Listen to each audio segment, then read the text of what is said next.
Hai teman-teman, kembali lagi dengan Mami di YouTube channel Mami Toko.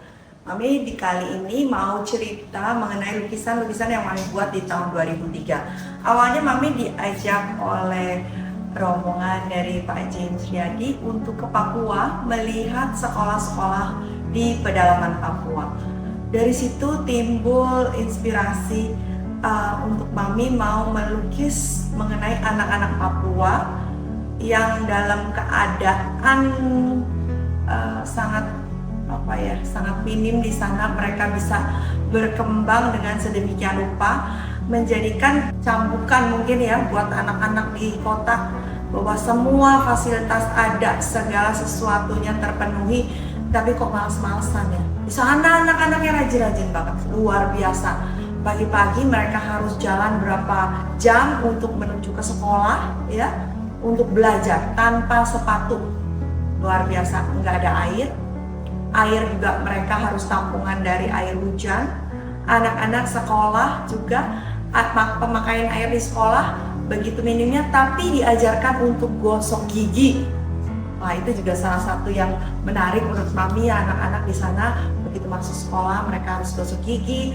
Mereka harus buka baju dari rumah, kan bajunya kotor, pakai baju seragam sekolah, ntar pulang sekolah ganti lagi.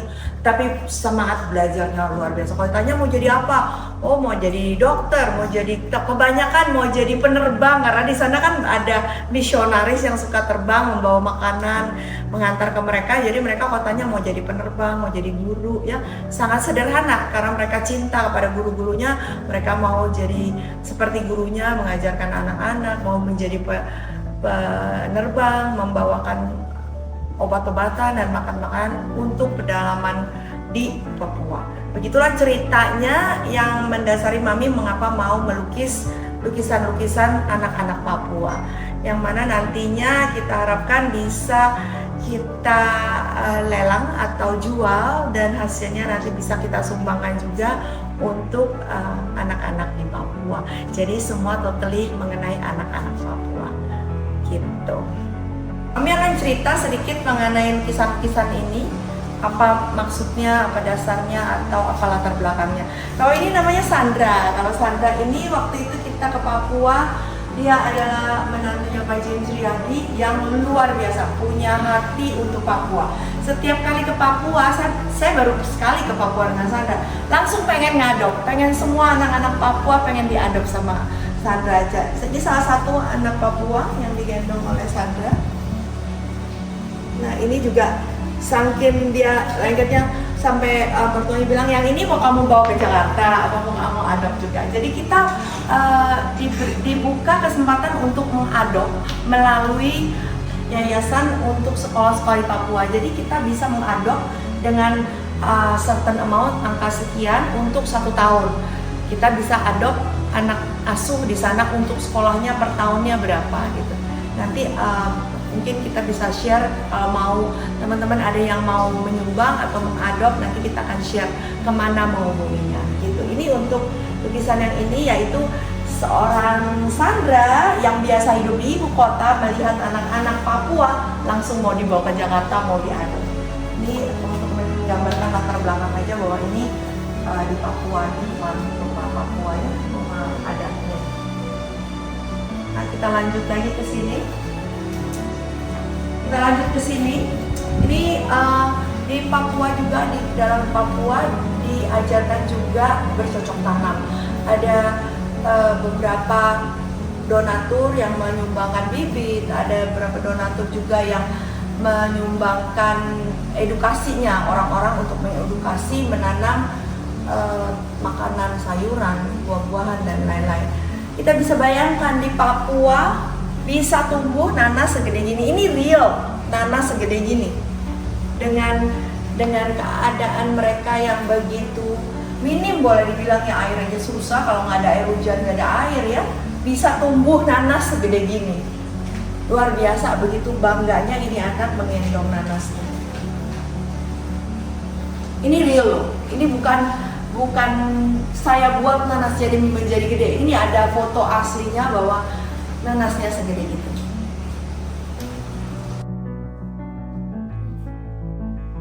Ini adalah anak anak-anak Papua, mereka dari kecil sudah begitu semangat, giat, tanpa disuruh oleh orang tuanya. Pagi-pagi mereka sudah mengumpulkan kayu-kayu bakar. Ini mereka pakai noken untuk angkat-angkat barang-barang yang mereka dapatkan di hutan, pakai noken. Jadi mereka dengan beban kepala dan ada digendong, mereka setiap hari, setiap paginya pergi ke hutan untuk mencari kayu-kayu untuk pakai bakar. Rajin sekali, mereka rajin sekali, tanpa alas kaki. Mereka begitu giat bekerja, belajar sambil bekerja sambil belajar. Nggak ada malas-malasan loh. Kelihatan sekali dari aura mereka tuh, mereka nggak ada malas-malasan. Nah, anak-anak ini di pedalaman Papua diberikan pendidikan oleh YPPH, Yayasan Pendidikan Pelita Harapan, dengan secara gratis ya. Mereka itu semangat banget, benar-benar semangat banget. Dan saya lihatnya yang luar biasa lagi, guru-gurunya juga semangat banget. Guru-gurunya itu terpanggil benar-benar menjadi pendidik yang berdedikasi tinggi ya. Kalau dilihat keadaan di sana, orang yang biasa hidup di kota mau mengajar di sana, luar biasa. Nah, di yayasan ini juga diberikan kesempatan untuk pendidik-pendidik yang mau join ke mereka juga. Jadi setelah mereka selesai sekolah, mereka boleh pilih atau mungkin diuji mau nanti penempatannya di mana. Dan itu guru-gurunya wah luar biasa. Dan begitu juga murid-muridnya cinta sekali sama guru-guru. Itu udah kayak wah luar, apa kata guru lah gitu ya. Karena benar-benar guru-guru di sana berdedikasi tinggi, luar biasa. Ngajarnya itu jauh deh, kalau dipikir-pikir ya jauh sama kalau di kota besar tuh kan ya udah, hubungan antara murid dan guru tidak sedemikian erat seperti mereka di pedalaman. Jadi anak-anak yang begitu rajin. Ini anak seorang guru, yang ini yang putih, anak guru tentunya ya. Nah, mereka bisa beradaptasi dengan anak-anak di Papua. Mereka bisa makan bersama, suap-suapan, luar biasa. Jadi di sana antara guru, walaupun mereka bukan orang Papua, diterima dengan dianggap sebagai warga asli Papua juga. Mereka dihargai banget. Jadi mereka bisa bebas bermain antara orang dari luar Papua dan anak-anak Papua.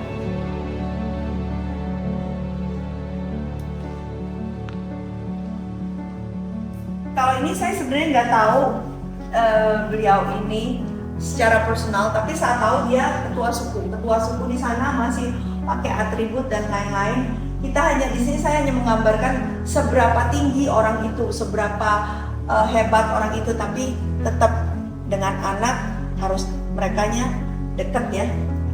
Dekat dengan anak, sayang dengan keluarga, walaupun dia udah punya pangkat jabatan tinggi, kedudukan tinggi, tapi kalau dengan keluarga, dengan anak ya tetap aja jadi bapak. Lalu kalau ini kan saya bilang tadi bahwa anak-anak di sana pengennya jadi penerbang, karena setiap kali ada pesawat-pesawat seperti ini yang mendarat di sana mengantarkan makanan, mengantarkan obat-obatan. Nah, mereka itu menjadi tontonan karena nggak ada hiburan di sana. Ya kalau ada pesawat datang, pesawat terbang, mereka tuh happy, ngumpul semua, liatin pesawat turun, pesawat naik sambil dadah-dadah kayak begitu.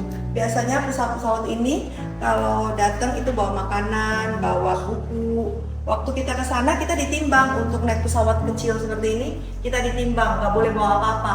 Kita hanya bawa badan doang karena timbangan lain lebih diprioritaskan untuk bawa makanan, buat obat-obatan, buku-buku dan lain-lain. Lalu ini waktu kita mendarat di Saman.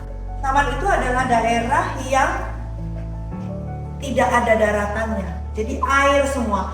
Jadi kalau lagi musim kemarau baru ada sedikit daratan. Tapi sepanjang tahun itu cuma sebentar aja ada daratannya. Selama bukan musim kemarau maksudnya, di mana tidak ada daratan, ya kita harus pakai amfibi. Kita karena nggak ada tempat mendaratnya. Ini air semua, air semua. Ini biasanya juga air ini rawa-rawa, semua kayak rawa-rawa gitu. Jadi kita kalau mendarat di sana harus pakai amfibi. Ini ibu dan bapak James ceritanya. Terus yang ini sangat-sangat mengharukan karena di sana nggak ada cahaya, nggak ada lampu, benar-benar tidak ada lampu. Nah, ini adalah salah satu lampu yang disumbangkan oleh donatur, dipasang di depan, maksudnya di alam terbuka ya. Ini hutan nih, semua hutan. Pasang lampu satu, mereka belajar di bawah lampu. Saking susahnya lampu cahaya, mereka belajar di bawah lampu. Dengan keadaan seperti itu pun mereka masih semangat belajar. Kita yang terang benderangan males belajar ya, adanya maunya enaknya main-main aja, main game, lihat HP. Kalau mereka benar-benar dengan keterbatasan mereka sekali belajar. Kalau ditanya kamu mau apa, jadi besarnya jadi saya mau ke Jakarta. Itu tujuan mereka, saya mau belajar ke Jakarta. Karena anak-anak setelah kelas 7 dibawa ke Jakarta oleh yayasan untuk disekolahkan lagi di Jakarta. Luar biasa. Luar biasa, ini sangat-sangat menginspirasi ya, dengan keterbatasan mereka yang belajar. Nah, Solar Heart juga ada seperti kayak baterai gitu ya, baterai gitu. Itu setiap hari harus di-charge keluar, harus di-charge ke matahari.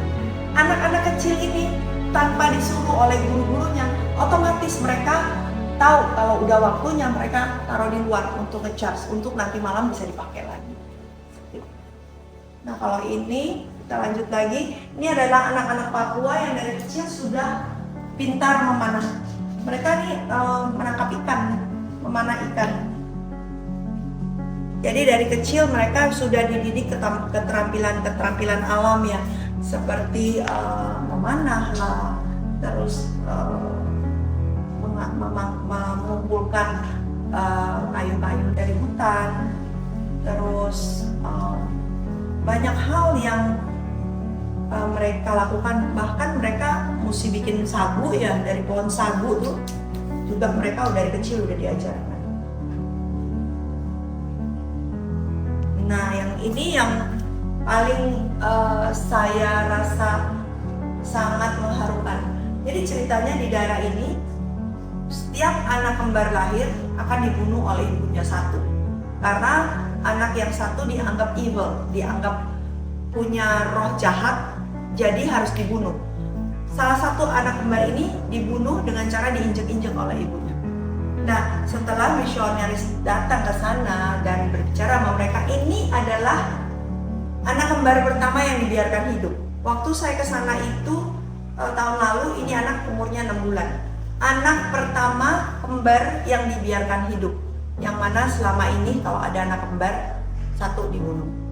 Nah, babi di sini adalah benar-benar harta kekayaan mereka ya. Kalau mau kawin apa, ini adalah maharnya mereka. Bahkan lebih disayang daripada anak babi ini. Bisa digendong-gendong, dikasih makan dari kecil, dipakai penoknya tuh gendong-gendong. Bahkan saya kemarin lihat seorang ibu gendong-gendong ini dikasih makan dari mulut ibunya, dia dimakan kunyah-kunyah terus dikasih ke peliharaannya. Pokoknya begitu banyak cerita-cerita yang luar biasa yang membuat kita lebih menghargai hidup kita. Kita di ibu kota, di kota-kota besar lah boleh dibilang, bahkan di daerah-daerah lain tidak ada yang seperti mereka. Mereka luar biasa perjuangan untuk hidupnya. Bahkan tidak ada listrik, tidak ada air.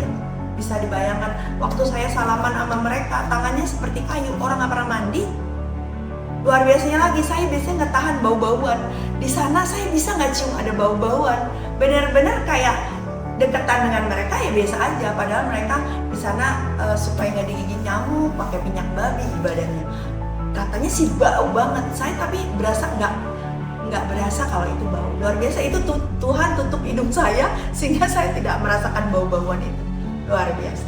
Pokoknya begitu banyak, saya waktu itu diajak ke sana 4 hari. Banyak sekali mendapatkan pengalaman hidup dan pelajaran-pelajaran hidup. Yang ingin saya bagikan untuk teman-teman, ini sebagian yang saya alami di sana.